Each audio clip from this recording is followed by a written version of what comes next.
गुरुर्ब्रह्मा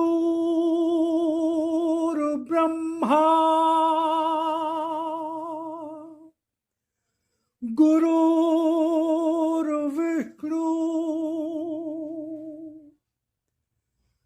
गुरुर्देवो महेश्वरा गुरुर्साक्षात् परब्रह्म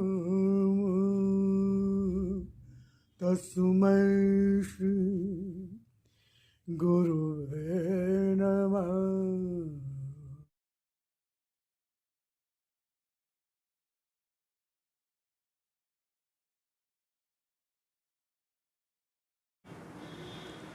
ओम शिवाय। जय राम जी। नमस्कार।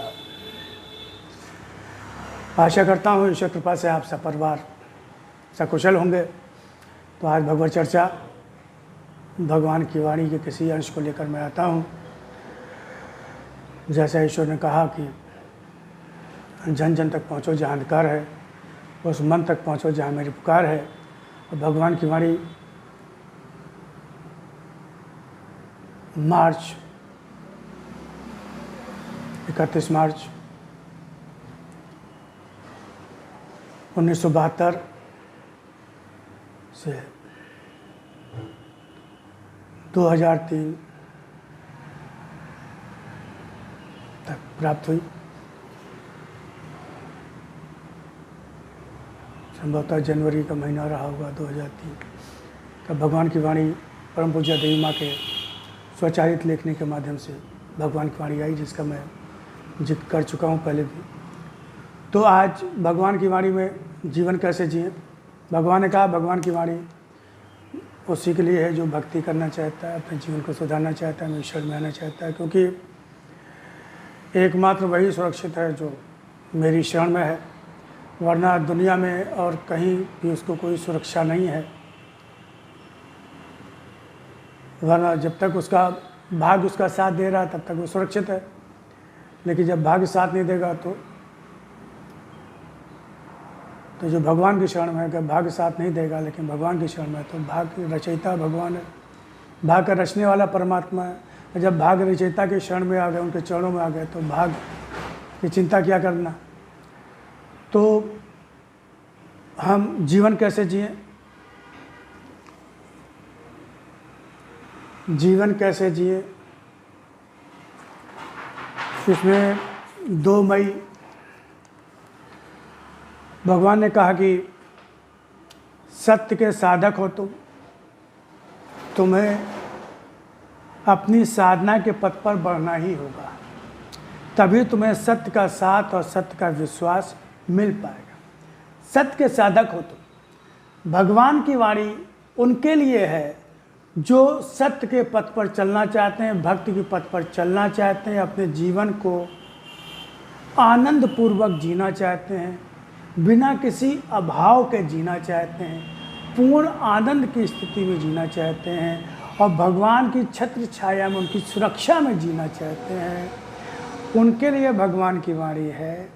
और जिन्हें भगवान में कोई रुचि नहीं है, जिन्हें भगवान से कोई मतलब नहीं है, तो भगवान ने कहा मस्त रहिए, कोई दिक्कत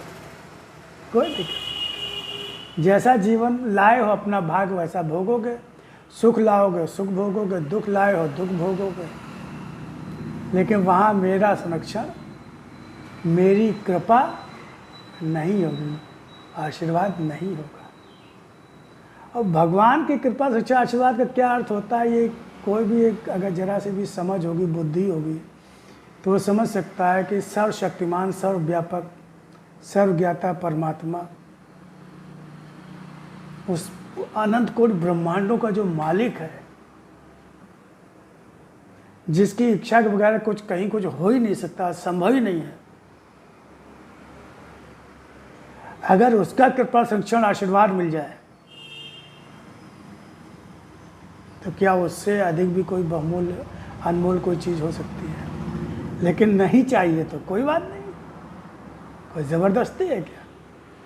मस्त रहिए, जैसे जीवन चल रहा है चलने दीजिए, रोइए गाइए, मस्त रहिए। तो सत्य के साधक हो तुम। भगवान ने कहा अगर सत्य की साधना करना चाहते हो, तुम सत्य की साधना कर रहे हो, सत्य के पथ पर, और सत्य यानी मैं, सत्य यानी मैं भगवान ने कहा परमात्मा मैं ही सत्य हूं, एकमात्र सत्य मैं। और सत्य वो जो अविनाशी हो, जिसका कभी नाश ना होता, जिसका कभी अभाव ना होता, और जिससे कुछ भी छिपा ना हो, कुछ भी छिपा ना हो। हम अपने प्रति भी अज्ञानी हो सकते हैं, हमें हो सकता है हम अपने बारे में नहीं जानते, लेकिन वो जानता है। अगले पल में हम क्या करेंगे हमें नहीं पता, लेकिन उसको पता है। 10 साल बाद हम क्या करेंगे, 20 साल बाद हम क्या किस समय क्या करेंगे, वो सब उसको पता है। और उसकी इच्छा बगैर कोई कुछ कर ही नहीं सकता। इसका एक विज्ञान है, विधान है। फिर कभी ईश्वर ने मौका दिया, प्रेरणा दी, सद्बुद्धि दी तो चर्चा होगी।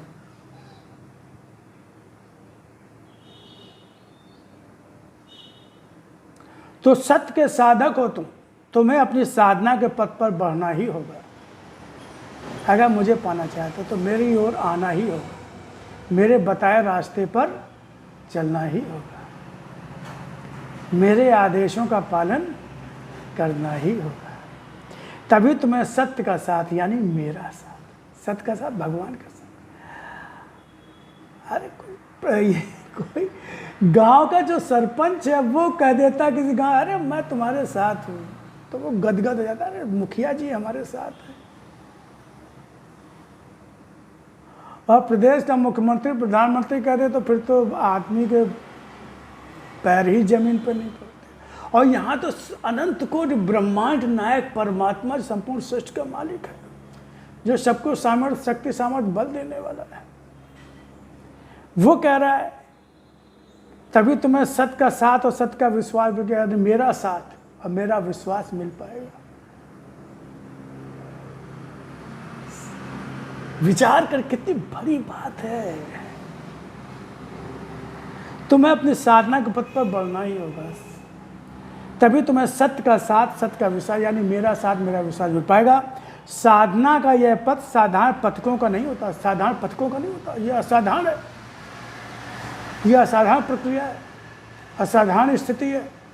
इस पथ पर चलने वाले भी असाधारण ही होते हैं, उनकी असाधारण मानसिकता होती है, उनकी असाधारण सोच होती है।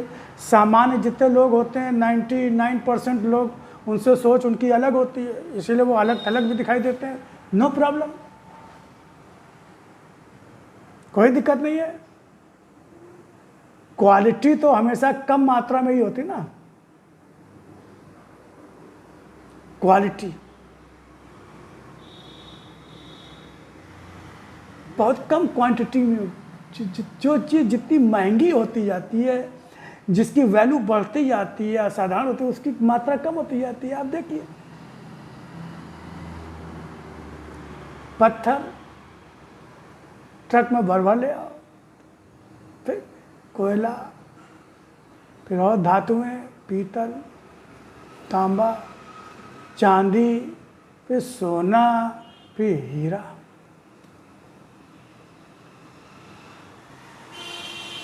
पीतल ईटा तो हर आदमी कोई भी खरीद सकता है, लोहा तो लोग खरीदते ही। स्टील 2, 4, 5 रुपये में, 6 रुपये में चम्मच हो, ये 10, 15, 20, 25।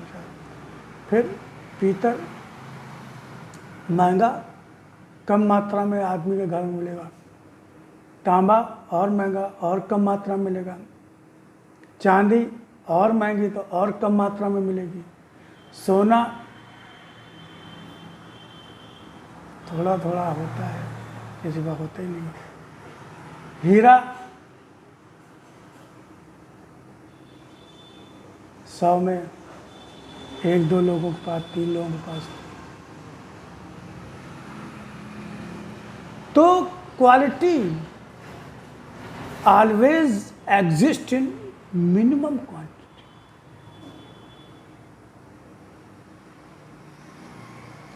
तो हम जब असाधारण होते हैं, एक्स्ट्रा ऑर्डिनरी हो जाते हैं, तो हमारी सोच भी वैसे, फिर जो भीड़ जो होती है, जो आम आदमी की जो भीड़ होती है, उससे अलग दिखाई देते हैं, तो वो लोग, तो मन तो संसारी है, मन संसारी है, उसे तो संसार के आकर्षण, माया मोह, काम क्रोध लोभ मोह और ये सब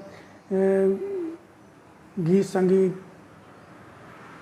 संगीत का एक स्टैंडर्ड होता है, वो क्वालिटी होती है, वहाँ तक तो ठीक है। लेकिन बाकी अब फिर देखना सुनना बहुत सारी चीज़ें ऐसी, खाना पीना बहुत सारी चीज़ें होती हैं जो आम आदमी उसी में मजा आता है।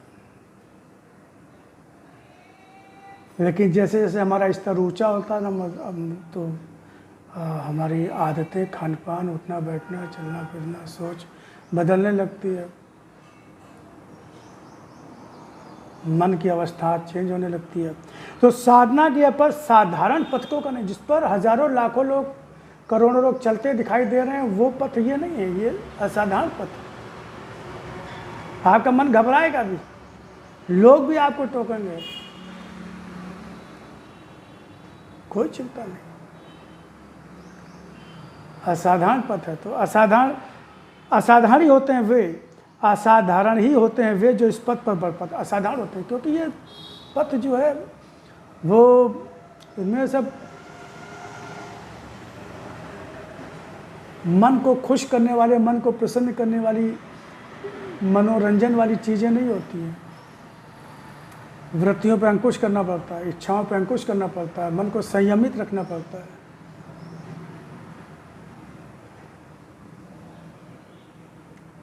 असाधारण ही होते हैं वे जो इस पथ पर बढ़ पाते हैं। साधारण सा मनुष्य का शरीर जब साधना के पथ पर बढ़ता है, कभी अवतार कहलाता है, कभी सिद्ध का और ऐसा भक्त कहलाता है जो सदा ही संसार में रहता है, कभी मिटता नहीं। तो साधना के पथ साधारण पथकों का नहीं होता, असाधारण ही होते हैं जो इस पथ पर बढ़ पाते हैं। साधारण सा मनुष्य का शरीर जब साधारण सा मनुष्य का शरीर जब साधना के पथ पर बढ़ता है, साधारण सा मनुष्य का शरीर जब साधना सा पथ पर बढ़ता है, तो वो कभी अवतार कहलाता है। शरीर तो हमारे आपके जैसे ही दिखाई देता है, ऐसे ही होता है। भूख भी लगती है, प्यास भी लगती है, सर्दी भी लगती है, गर्मी भी लगती है। जो आपको अच्छा लगता है उनको भी अच्छा लगता है, जो उनको आपको करो उनको भी।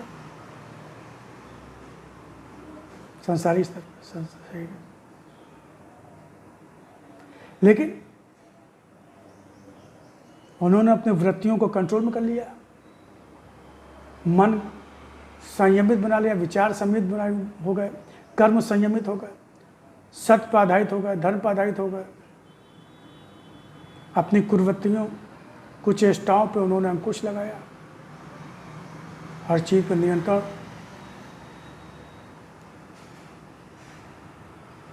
तो कभी अवतार कहलाता है, कभी सिद्ध का और ऐसे भक्त का कहलाता है जो सदा ही संसार में रहता है, कभी मिटता नहीं।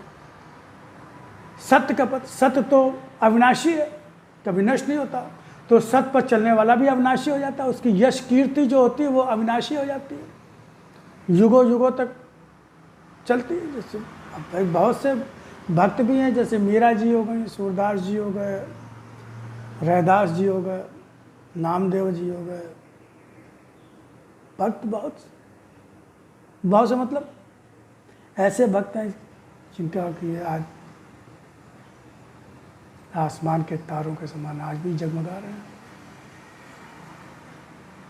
और अवतार भगवान श्री राम, भगवान श्री कृष्ण सत्य के पथ पर चले, धर्म के पथ पर चले, तो वो भी, उनकी यश कीर्ति भी अविनाशी हो गई, कभी मिटता नहीं, संसार कभी मिटता नहीं, सत्य कभी मिटता नहीं। तो सत्य पर चलने वाले भी कभी मिटते नहीं, अमर हो गए। अब हनुमान जी अमर है,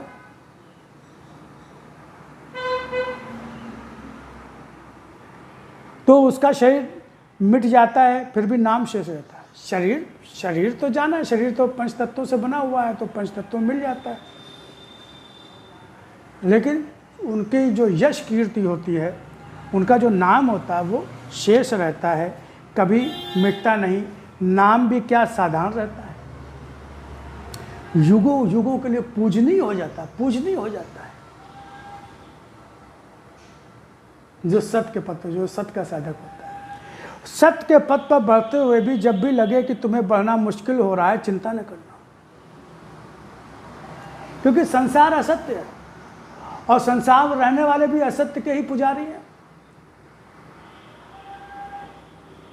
तो सत्य के पथ पर चल नहीं रहे, तो सत्य का रास्ता असत्य, दोनों विपरीत रास्ते हैं, एक पूरब एक पश्चिम है, तो टकराहट होगी, व्यवधान आएंगे, क्योंकि असत्य अपने अस्तित्व का संघर्ष करता है।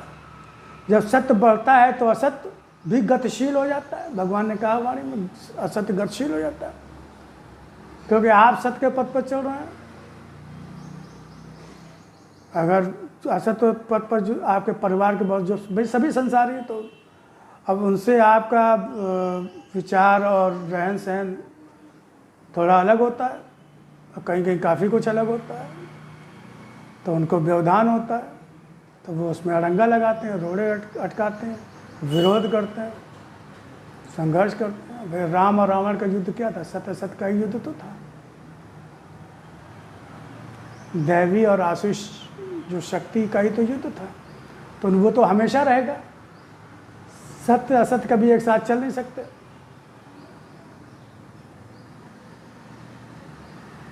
सत्य असत्य कभी एक दूसरे के मित्र हो नहीं सकते।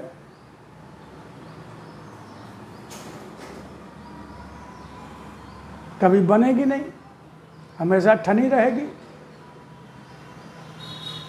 तो सत्य के पथ पर चलना है तो इसके लिए तैयार रहना होगा। लेकिन जो सत्य के पथ पर चलता है, जो धर्म के पथ पर, जो उसके साथ भगवान होता है, उसके साथ परमात्मा होता है।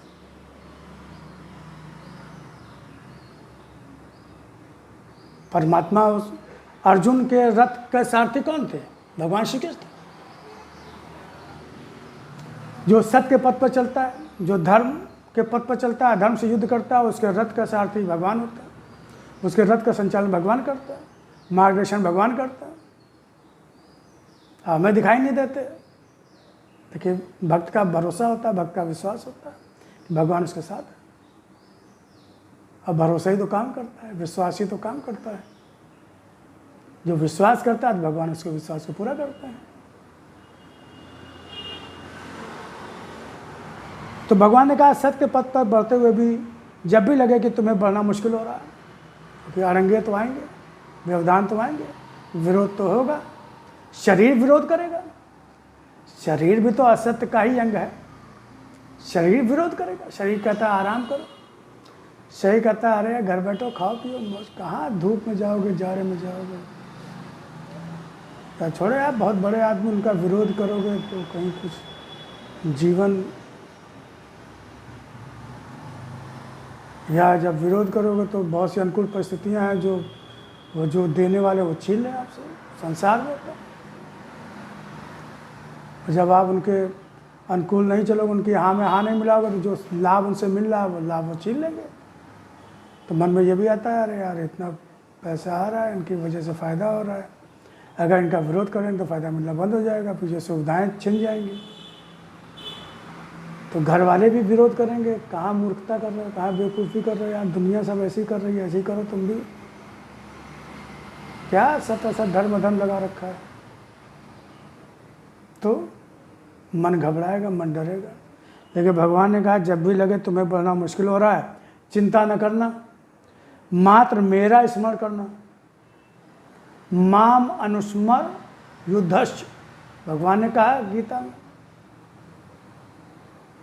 महाभारत युद्ध के दौरान अर्जुन से, माम अनुस्मर युद्धश्च, मेरा स्मरण कर और युद्ध कर। तो संसार भी युद्ध क्षेत्र ही है, कुरुक्षेत्र ही है। यहाँ भी बहुत से अपने होते हैं घर परिवार में जो गलत काम करते हैं और आपसे चाहते हैं कि आप उनका समर्थन करो, और आप समर्थन नहीं करते तो वो आपके विरोध में खड़े हो जाते हैं। तो वो भी एक युद्ध है, सत असत के बीच, धर्म धर्म के बीच युद्ध। महाभारत भी तो परिवार के सदस्यों के बीच का ही तो युद्ध था। तो जब धर्म के पथ पर चलता है, सत्य के पथ चलता है, तो उसके सबसे पहले तो उसके परिवार के लोग ही से उसको वैचारिक संघर्ष, मानसिक संघर्ष करना होता है। जो दृढ़ होता है, जिसकी निष्ठा सत्य पर अगर दृढ़ होती है, धर्म पर विश्वास होता है, प्राण पर विश्वास होता है, दृढ़ प्रतिज्ञ होता है, तो वो सफल होता है।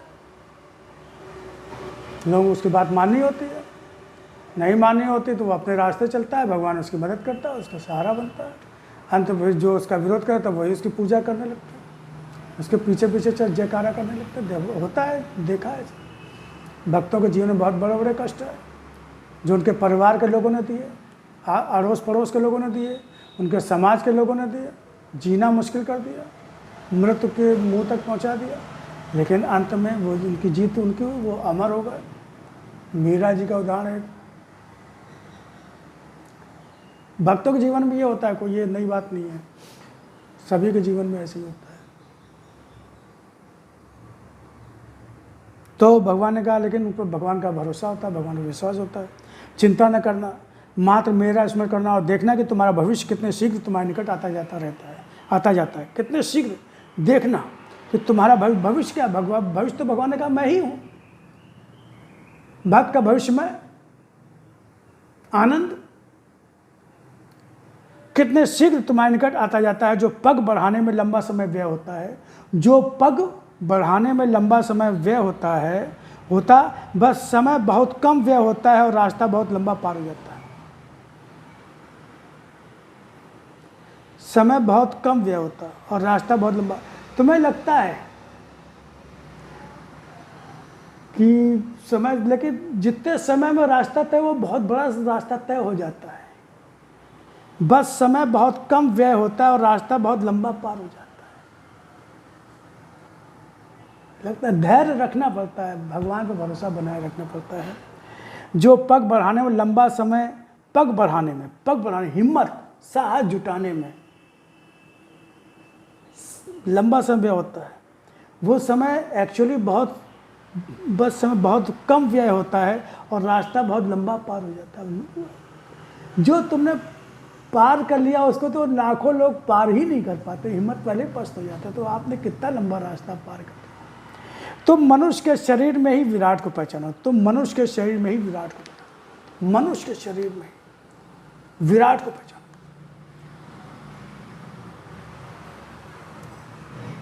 जो समष्टि में है वही व्यष्टि में है। गुरुदेव कहते हैं जो व्यष्टि में है वही समझ, जो पूरे प्रकृति में ब्रह्मांड में व्याप्त है वही इस शरीर में भी व्याप्त है। पूरी प्रकृति समाई हुई है इस शरीर में।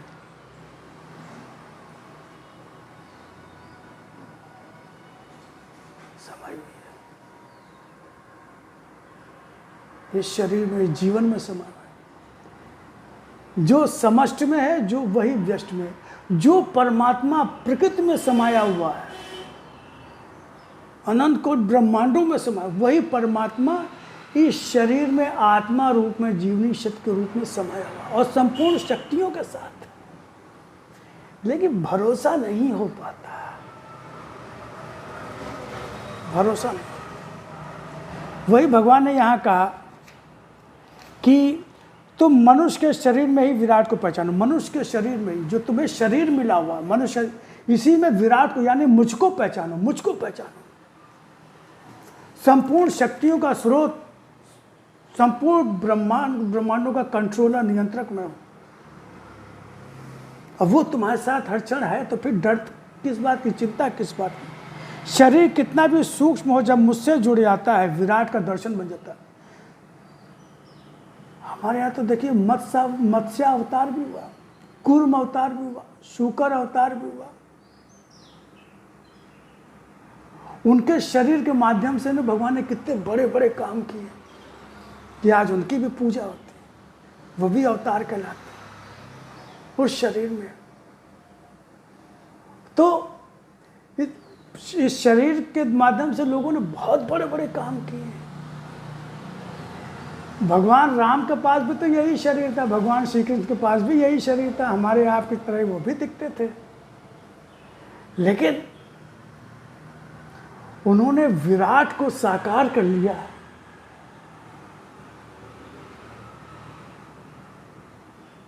सत्य से पूरी तरह से जुड़ गए तो वो सत्य रूप जो परमात्मा था उसमें प्रकट हो गया, विराट। तो संसार को उनमें विराट के दर्शन होने लगे। तो वो किसी के लिए भी हो सकते हैं। अगर हम भी वैसे ही कर पाएंगे तो हम भी, नहीं तो जितना कर पाए करें, तो शुरू तो करें, भरोसा तो करें, आगे बढ़ें। तो विराट का दर्शन बन जाता है। तुम्हारे अंदर स्थित ये आत्मा, तुम्हारे अंदर स्थित ये आत्मा मेरा ही अंश होने से, आत्मा मेरा ही अंश है, मैं जहां भी हूं पूर्ण हूं।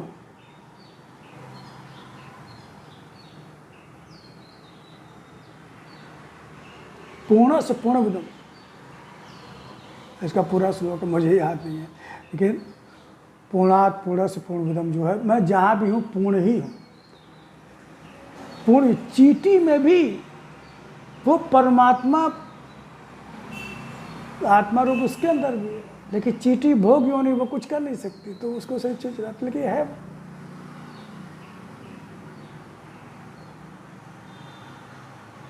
ये तो मनुष्य योनि में ही इतना भगवान ने स्वतंत्र दे दिया है कि आप उस मुझको भी साकार कर सकते हो अपने शरीर में, अपने जीवन में। तुम भगवान की सारी शक्तियों को अपने शरीर में प्रकट कर सकते हो। मेरी शक्ति तुम्हारे अंदर स्थित यह आत्मा मेरा ही अंश होने से तुम्हारे शरीर में रहते हुए भी मेरे सारे गुणों का भंडार है। मेरे सारे गुणों का भंडार है ये आत्मा, मेरे सारे गुणों का भंडार है। इसीलिए अपने शरीर में ही उसके सारे गुणों को प्राप्त कर सकते हो। उसके सारे गुणों को प्राप्त, जो भगवान के गुण, वो सारे गुण आपके अंदर आत्मा रूप में समाये हुए, आत्मा के रूप में है। अब जितने ज़्यादा तुम आत्मा, अभी हम क्या है, अभी सब हम मन से जुड़े हुए हैं। अभी हम सब मन से जुड़े हुए हैं। मन जो कहता है, मन कहता है ये खाओ, मन कहता है वो खाओ, मन कहता है ये करो, मन कहता है वो करो, मन कहता है आप सो जाओ, मन कहता है आप जाग जाओ, मन ये। लेकिन जब आत्मा से जुड़ जाएंगे, आत्मा के नियंत्रण में हो जाएंगे, अभी मन के नियंत्रण में, कायदे से तो हम मालिक हैं, मन के मालिक, लेकिन हम मन के नियंत्रण, मन के गुलाम हो गए। इसलिए छोटे गुलाम तो छोटा ही होता है, गुलाम हमेशा छोटा होता है। गुलाम चाहे IAS PCS भी, वो भी गुलाम ही होता है। IAS भी गुलाम होता है, मुख्यमंत्री अंगूठा छाप होता है, और वो IAS को होता है चाय लेके आओ, पानी लेके आओ, मेरा कुत्ता टहला के लाओ, मेरी भैंस बांध दो। अब IAS की पढ़ाई की है, कितना टॉपर, कितनी उच्च शिक्षा है उसकी, लेकिन वो गुलाम है, नौकर है। नौकर, नौकरी तो नौकरी, नौकर तो नौकर, वो चाहे IAS हो चाहे चपरासी हो, नौकर तो नौकर है।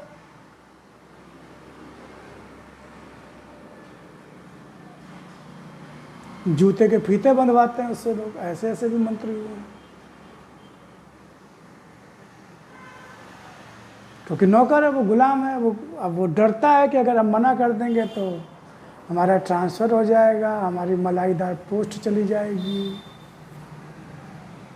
है ना, गुलाम।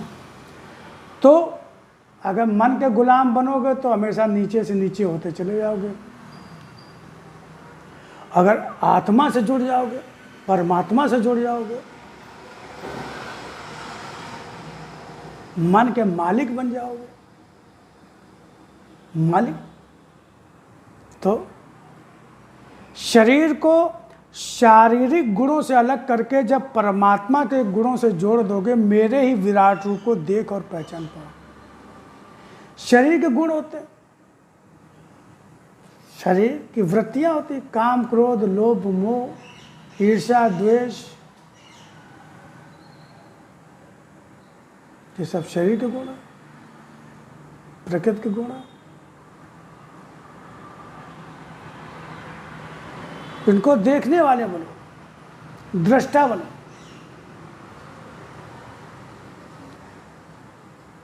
भगवान श्री कृष्ण ऐसा नहीं कि खाओ पियो नहीं, अगर ठीक है आप जो सुविधाएं मिले आप उसमें रहिए, लेकिन उनके गुलाम मत बनिए। कहने मतलब नियंत्रण आपका अपना होना चाहिए। जितना चाहिए ले लिया, जब चाहे तब छोड़ दे, जब चाहे।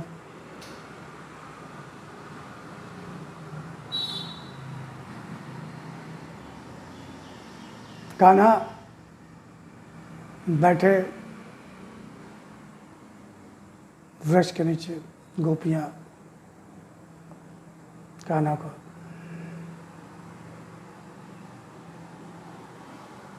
के पास आई, कहने लगी दुर्वासा ऋषि एक ठहरे हुए हैं, उनको भोजन लेके जाना है, लेकिन बीच में यमुना जी हैं और बहुत चढ़ी हुई हैं, कैसे जाए, कैसे पार करें। कन्हैया ने कहा कि जाओ यमुना जी से कहना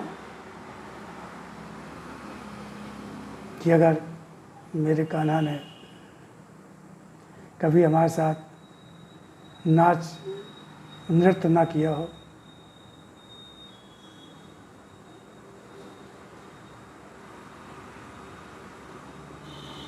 घूमे फिरे ना हो, नाच गाना ना किया हो, नृत्य ना किया हो, तो हमें रास्ता दे दें।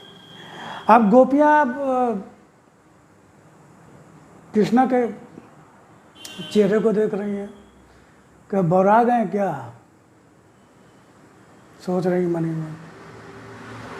दिन भर तो कूदा कादा करते हैं हमारे साथ, नाचते गाते रहते हैं, उछलते कूदते रहते हैं, बंसी बजाया करते हैं, नृत्य करते हैं।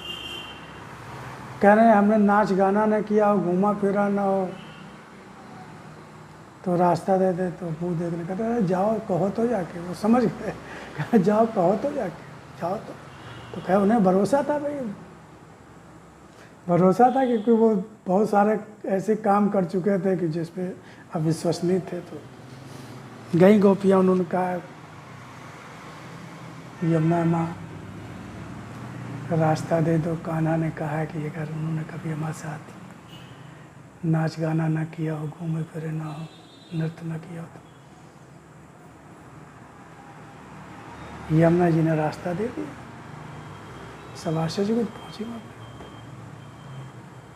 दुर्वासा जी को उन्होंने भोजन कराया, सब बढ़िया, उन्होंने मस्त खाया पिया, डकार ली। फिर वही समस्या वापस आने की, तो उन्होंने कहा कि वापस जाना है, कैसे जाएं? तो कहा कैसे आई थी?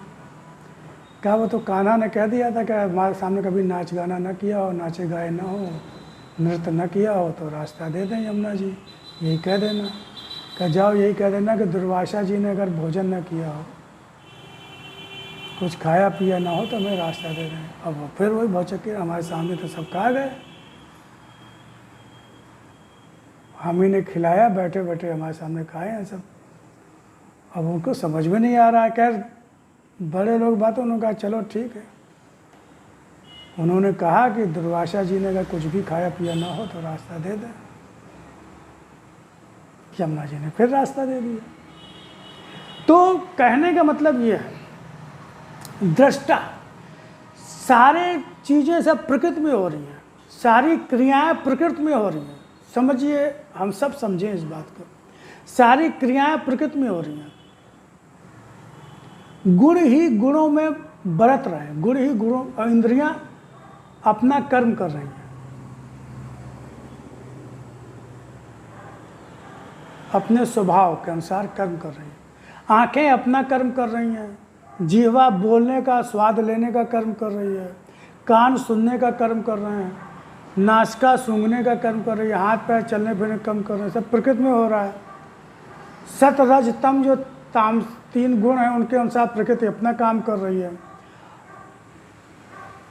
हम खाली दृष्टा हैं, हम आत्मा हैं, हम अक्रिय हैं, हम अक्रिय, हम में क्रिया नहीं है, परमात्मा में क्रिया नहीं है, आत्मा में क्रिया नहीं है। हम जीव भाव में होने का हम अपने को कर्ता मान लेते हैं, हम अपने को खाने वाला मान लेते हैं, हम अपने को सुनने वाला, गाने वाला, बजाने वाला मान लेते हैं। इसलिए जब कर्ता बन जाते हैं तो भोक्ता बन जाते हैं।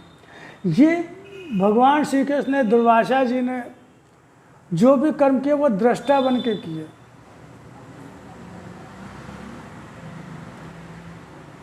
वो अपने को कर्ता मानते ही नहीं थे कि हम कर रहे हैं, सब हो रहा है, सब हो रहा है। ये गुरुजी ने कहा होने में प्रसन्नता, करने में सावधानी। जो हो रहा है उसको होते देखो, जो समझ में आए वो करो। करने में सावधानी यानी अपने को कर्ता मत मानो। करने में सावधानी मतलब कर्ता मत मानो कि मैं कर रहा हूँ, मैं खा रहा हूँ, मैं सो रहा हूँ, मैं गा रहा हूँ, मैं देख। यही तो आत्म साक्षात्कार है, यही तो आत्मा से एक रूपता है, यही तो समझना जानना है, और यही साधना है, यही जीव भाव है। हम प्रकृति से जुड़ गए, प्रकृति से जुड़ गए, शरीर को अपना मान लिया, शरीर संसारी वस्तुओं को, शरीर संबंधों को, सबको अपना मान लिया, तो यही बंधन हो गया। अगर हम दृष्टा के भाव में आ जाएं, दृष्टा के रोल में आ जाएं, तो सब कुछ करते हुए भी हम कुछ न करने वाले बन जाएंगे, और वो सारे कर्म क्रिया बन जाएंगी, और उनका कोई फल नहीं बनेगा। उनका कोई फल नहीं बनेगा तो उनको भोगने के लिए आपको जीवन नहीं लेना पड़ेगा। तो जो दुर्वासा ऋषि ने और भगवान श्री कृष्ण ने जो बात कही, उसका आधार था कि वो दृष्टा भाव से, उनके जीवन के सारे कर्म दृष्टा भाव से, आत्मवत रहे, आत्म भाव से उन्होंने जीवन को जिया। सब कुछ करते हुए भी उन्होंने कुछ भी नहीं किया।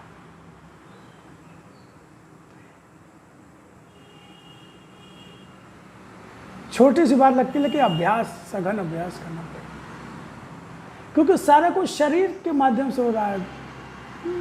कष्ट भी मन को होता है, आत्मा को कष्ट नहीं होता। आत्मा सुख दुख से ऊपर होती है, आत्मा सुख दुख मन को होता है, क्योंकि मन ही सारे संसारी कामों से जुड़ा होता है, इसलिए मन को ही वो सारे कामों का फल भी भोगना पड़ता है। शरीर को, क्योंकि शरीर माध्यम होता है, जो शरीर भी सुख दुख भोगने का माध्यम है। मन सूक्ष्म शरीर का अंग है, तो मन सूक्ष्म भाव से भोगता है वो।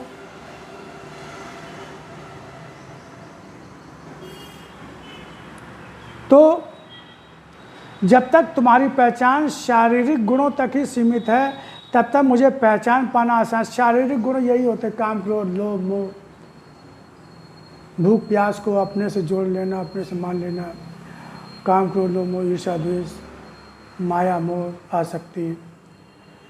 तब तक मुझे पहचान पाना आसान नहीं होगा, जब तक मैं बोलकर अपने मैं से मेरा दर्शन करते करें। जब तक मैं बोलकर मैं करने वाला, मैं बोलने वाला, मैं खाने वाला, मैं सोने वाला, मैं जागने वाला, मैंने किया, मेरा, मैं मेरा। भगवान का जब तक मैं बोलकर अपने मैं से मेरा दर्शन करते कराते रहोगे, तुम्हारी भक्ति मेरे लिए नहीं, तुम्हारी अपने लिए होगी। जब तक तुम अपने को मानोगे, मैंने सत्संग किया, मैंने बोला, मैंने कहा, मैंने बताया, तब तक भगवान ने कहा तुम्हारी भक्ति मेरे अपने लिए होगी। अपने को, यानी भगवान कह रहे तुम मेरे को काम, तुम अपने को बढ़ा रहे हो, तुम अपनी विद्वता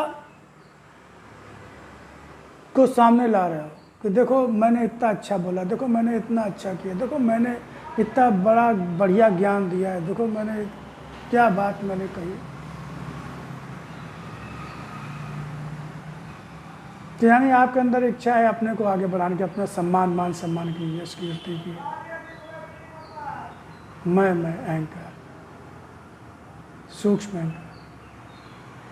तो किसी भी चीज़ का, क्योंकि मूल बात समझिए कि आपका अपना ईश्वर के अलावा कुछ है ही नहीं। आपकी अगर देखने में सुंदर लगते हैं, आपकी आवाज़ सुंदर है, आपकी आंखें सुंदर हैं, आपके मन के विचार सुंदर हैं, आपके कर्म सुंदर हैं, आपके परिवार में कुछ भी अच्छा, कुछ भी वो उसका आधार आपका अपना कुछ है ही नहीं, वो सारा कुछ भगवान का दिया हुआ। कोई क्वालिटी भी आप लोगों को आप में दिखाई देती है, आपको अपने में कोई क्वालिटी समझ में आती है, तो उसके मालिक आप अपने को मत मानिए, उसका क्रेडिट एकमात्र परमात्मा को जाता है। जब तक आप अपने को क्रेडिट दे के लोगों से मान सम्मान में मजा लेंगे, तो अहंकार पोषित होगा और आप भगवान के रास्ते पर बढ़ नहीं पाएंगे, तो वो भगवान की भक्ति नहीं कर पाएंगे। फिर कहीं ना कहीं भक्ति वो अपने आत्मसम्मान सम्मान की भक्ति होने लगती है। मान की कामना, यश की कामना और रुपए पैसे की कामना, तो उसकी भक्ति हो गई ना। आपको क्या चाहिए? आपको ये चाहिए, भगवान चाहिए। भगवान चाहिए, सिर्फ भगवान की भक्ति करो, सिर्फ भगवान की ही कामना करो, किसी चीज़ करो, न कि संसार से कोई उम्मीद करो, न किसी चीज़, न कोई और कामना लेके कोई भी करो। अभ्यास करना है, इसी का तो अभ्यास करना, यही तो साधना है। और साधना है क्या? एक टांग पे खड़े होना साधना थोड़ी है। होगी साधना, हमें इसके बारे में ज़्यादा नहीं मालूम, लेकिन मैं जितना समझ पाता हूँ कि उससे ठीक है, थोड़ा सा कष्ट सहने की क्षमता बढ़ जाती है, थोड़ा एक इससे मन को स्थिर रखने, वो भी एक जगह सही है, लेकिन उसके आगे भी बढ़ना है। हठ योग, उसको हठ योग कहते हैं, हठ योग। तो हठ योग तो एकमात्र करें कि हम सिर्फ एकमात्र परमात्मा, हमें सिर्फ परमात्मा चाहिए, इसी का हठ हो जाए। हठ योग, योग परमात्मा से, संयोग संसार से। संयोग छूटने वाला होता है, बदलने वाला होता है, आने, और योग परमानेंट होता है। भगवान से योग हमारा परमानेंट है, भगवान से हमारा साथ परमानेंट है। लेकिन वो संसार के कारण, अज्ञान के कारण बीच में बाधा आई। तो अब ये हठ हो, हठ योग कि हमें भगवान से ही जुड़े, भगवान से ही जुड़ना है, बस एक हठ, भगवान से जुड़, हठ योग, यही असली हठ योग है। हठ योग, भगवान से जुड़े रहने की जिद। और भगवान हर स्थिति परिस्थिति भगवान है, भगवान के अलावा किसी चीज़ की कल्पना की कर नहीं सकते, चाहे वो कोई भी स्थिति परिस्थिति, अनुकूल प्रतिकूल कुछ भी परिस्थिति हो, भगवान के अलावा कुछ और है ही नहीं। अगर ये भाव दृढ़ होता जाएगा, सघन होता जाएगा कि जीवन में जो कुछ भी हो रहा है, आपको अच्छा लगे बुरा लगे, मन का पसंद कुछ भी हो, सब भगवान का ही निर्णय है, उस चीज़ से भगवान ही है बस। जब भगवान ही है तो भगवान से ही तो जुड़ना है। भगवान तो आनंद रूप है, तो मस्त मस्त मस्त।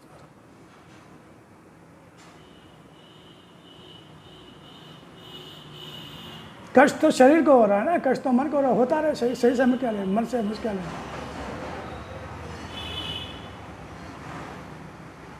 शरीर को सुखी बनाए रखना हमारे जीवन का उद्देश्य थोड़ी है। मन की मनमानी करते रहना है, मन जिसमें खुश रहे वो हमारा लक्ष्य नहीं है। मन को किसी में मजा मिल रहा है, किसी में मन को किसी में आनंद आ रहा है, शरीर को इसमें मजा आ रहा है, ये हमारे जीवन का उद्देश्य थोड़ी है। शरीर तो जाने कितने मिल चुके हैं, जाने कितने, अगर ऐसे ही कर्म करें जाने कितने मिलेंगे ही। हमारा जीवन का तो मुख्य उद्देश्य परमात्मा की प्राप्ति है, परमात्मा से जुड़ना पूरी तरह से, एक रूप होना, आत्मा से एक रूप जुड़ना। और भगवान तो आत्मा रूप में हर क्षण साथ उठते बैठते, आप जिस समय सो रहे हो तो उस समय भगवान आपके साथ ही रहता है। आप सो रहे हैं लेकिन भगवान तो साथ में, भगवान ने साथ में होता तो कैसे सांसें आ जा रही होती, खून बन रहा होता, सुबह जाते हैं, प्रक्रिया तो सारी चल रही है, भगवान है ना। लेकिन हम तो समझते हैं भगवान से मंदिर में ही है, भगवान तो फला तीर्थ स्थान पर ही है। अब भगवान तो अब नहाए नहीं तो भगवान कैसे याद करें? नहाओ तब भी याद करो, बिना ना नहाओ तब भी याद करो, तो हर पल हर क्षण याद करो, हर घड़ी सब में भगवान का दर्शन करो, क्योंकि सब में भगवान है ना। जब कण कण में भगवान है तो हर जीव में भगवान है, हर प्राणी भगवान है। देखो भगवान तो हर समय याद रहेगा कि नहीं याद रहेगा। ऊपर से जो उनका नाम है, जो उनके संबंध, उस हिसाब से बुलाओ पुकारो, लेकिन अंदर से भगवान देखो, देखो भगवान। समझ, नजरिया बदलना है ना, नज़ारे बदल गए, नजरें बदली तो नज़ारे बदल गए, सोच बदली तो सितारे बदल गए। सोच बदल जाएगी, नजरें बदल जाएंगी तो सब कुछ बदल जाएगा, भगवान में हो जाएगा। तो तुम्हारी भक्ति मेल नहीं तुम्हारी अपने लिए होगी। जब तक मैं करते रहोगे, मेरा मेरा करते रहोगे, तब तक तुम्हारी भक्ति मेरे लिए नहीं, तुम्हारे अपने लिए होगी। मैं, मेरे भक्त की भाषा नहीं, मेरे भक्त की भाषा मैं नहीं, मैं को अनुभव करके मत बोलो, मैं को एक लैंग्वेज में बोल दिया कोई दिक्कत भी नहीं, लेकिन मैं यानी अहंकार, अहंकार का भावना है। मेन चीज़ क्या है? अहंकार का भावना, अहंता का भावना है, कर्ता का भावना है, कर्ता का भाव, इसका अभ्यास करना, इसकी साधना करना, कर्ता का भावना है। मैं मेरे भक्त की भाषा नहीं, मैं शरीर की और शरीर के लिए जीने वाले साधारण अहंकारी मनुष्य की भाषा थी। मैं शरीर की और शरीर के लिए जीने वाले साधारण अहंकारी मनुष्य की भाषा थी। साधारण अहंकारी, भगवान के बिना आप कुछ कर ही सकते, तो अब मैं बोलने को मतलब हम बोले, हम भी बोलते, हम बोलिए, हमने ऐसा कहा, यानी जो कहा उसके साथ भगवान भी था साथ में, भगवान के हमने ऐसे किया, हमने खाया, हमने पिया, हम उठे, हम बैठे, हम हमारा, यानी कि भगवान का जो हमारे साथ है उसका हमें ही मान लो। तो मैं शरीर की और शरीर के लिए जीने वाले साधारण अहंकारी मनुष्य की भाषा होती है, अहंकारी मनुष्य की भाषा होती है, अहंकारी मनुष्य की भाषा होती है मैं। इसलिए मुक्त करो स्वयं को अपने मैं से, मुक्त करो स्वयं को अपने मैं से, यानी जो अहंकार है, जो अहंता है, जो कर्ता का भाव है, उससे मुक्त करो। कर्ता के भाव से मुक्त हो जाओगे, भोक्ता बनना नहीं पड़ेगा। कर्ता बनोगे तो भोक्ता बनना पड़ेगा, भोगने के लिए जीवन लेना पड़ेगा। रामलीला, कृष्ण लीला, क्यों? वो सब लीलाएं, लीलाएं जो होती है क्रिया, लीला, उनका कोई भोग नहीं। भगवान ने जितने भी कर्म किए सब उनकी लीलाएं थी।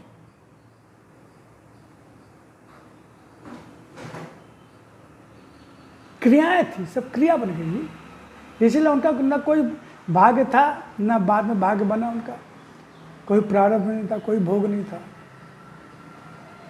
भगवान श्री कृष्ण जो जीवन में जितना भी अनुकूल प्रतिकूल परिस्थितियाँ, सुख दुख जो भी जीवन में आया, तो कोई भोग थोड़ी था उनका।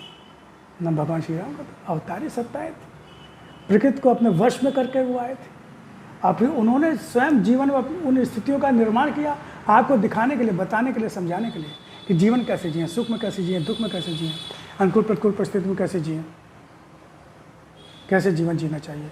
जीवन जीना कि सत धर्म के पथ पर चलते हुए कैसे अधर्म असत से युद्ध करते हुए जीवन को जिया जा सकता है, ये भगवान ने बताने का प्रयास किया आपकी लीलाओं के द्वारा, अपने अवतारी रूप के द्वारा। तो फिर हम फिर आपसे मिलेंगे और जो भी चर्चा हुई उसका चिंतन मनन ध्यान करेंगे, जीवन में धारण करने का प्रयास करेंगे। यही साधना है, तभी हम सबका जीवन सार्थक हो पाएगा। भगवान से प्रार्थना है कि ईश्वर है करुणादान है दिग्मधुनाथ, जीवन पे अपनी कृपा शिक्षा आशीर्वाद दो, अपनी भक्ति दो, दृढ़ आस्था दो, अविरल प्रेम दो और अपने चरणों में विस्तार दो। ओम जय।